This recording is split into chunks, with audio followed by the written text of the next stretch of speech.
Hey folks, welcome back. Today we're going to be starting an ULU. And an ULU is a very curved knife that you hold from the back.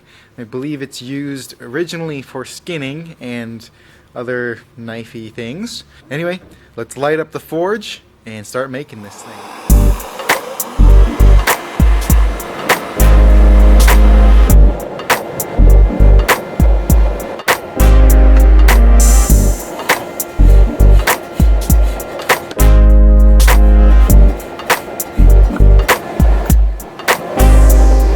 So the first thing I'm going to do is I'm going to take this bar, it's 80 CRV tool steel, and I'm going to upset it so then I can make the transition between the blade and the handle.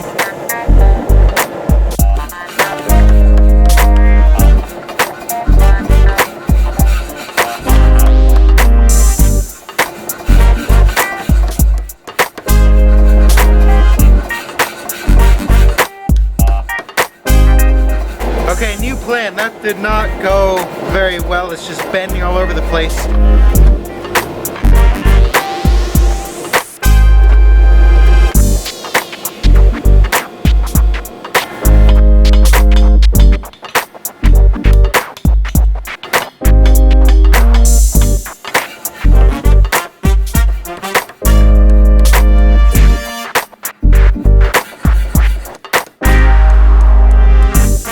Uh-oh, we got a crack.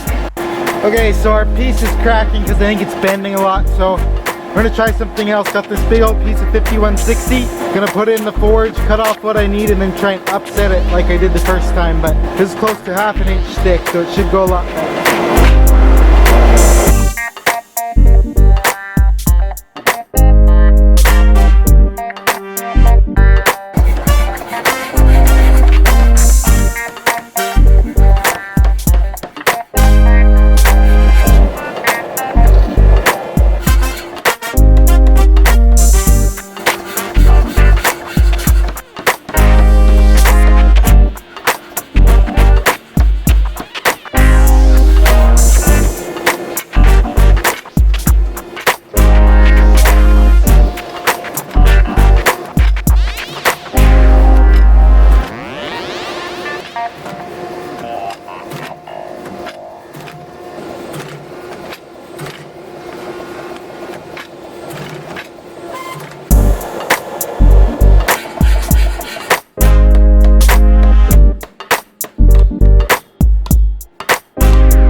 Okay, so the handle portion's now pretty good. The blade now needs just a little bit of adjustment. And I'm not getting this thing super close to the design by forging just because it's a really complicated shape, at least for me. I haven't forged anything quite like this before. So if I need to grind away a little extra so I can nail the design, so be it.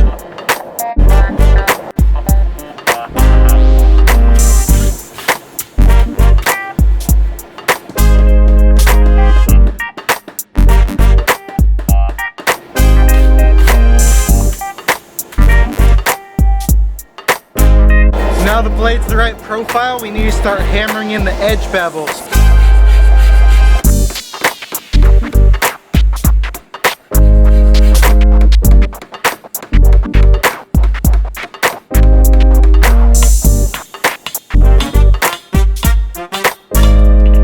Okay, so our bevels are forged in.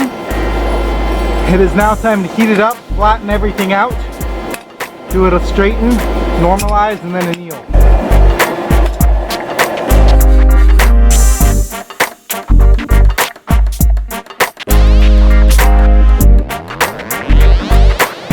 What I'm doing now is the blade is completely flat, completely straight, is I've turned the forge down and I am normalizing it twice, meaning I'm pulling it out about an orange color, letting it air cool till it's no longer glowing. After I've done that twice, I'm going to do it 4 times in the kiln at very specific temperatures, and then I'm going to let it soften. Okay, so we're normalized twice out of the forge, and here's the blade. Now, it's not the most amazing thing I've ever forged, but I figure it's better to get it close and then grind it the rest of the way instead of starting over. So we got the rough shape. The little, I guess, waist here is way too wide at the moment, but that was something without spending the time to make proper tooling I was struggling a bit with. But anyway, that'll grind really easily.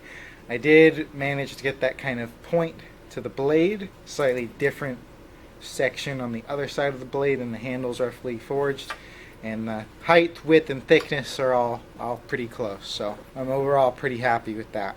The kiln is up to 1600 degrees Fahrenheit, and we're going to go ahead and put it in there, let it soak for maybe 5 minutes, and once it's at temperature we'll pull it out, let it air cool, and then go from there. And I thought I'd take this time to explain what normalizing is and what it does. Normalizing is heating up to a critical temperature. In most carbon steel's cases, it's around the 1500 degree mark.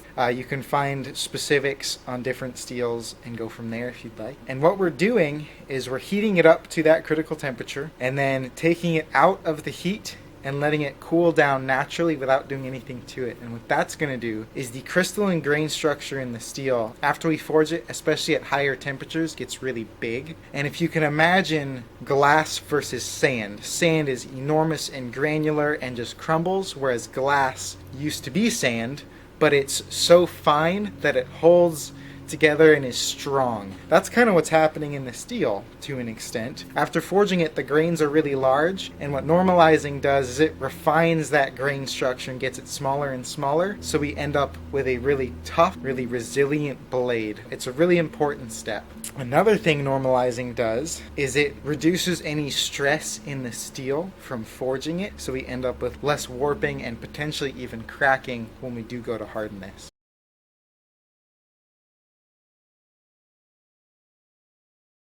Alright folks, our blade is normalized and is now sitting in the kiln softening. And to soften or anneal steel, it's a cooling very slowly down to room temperature.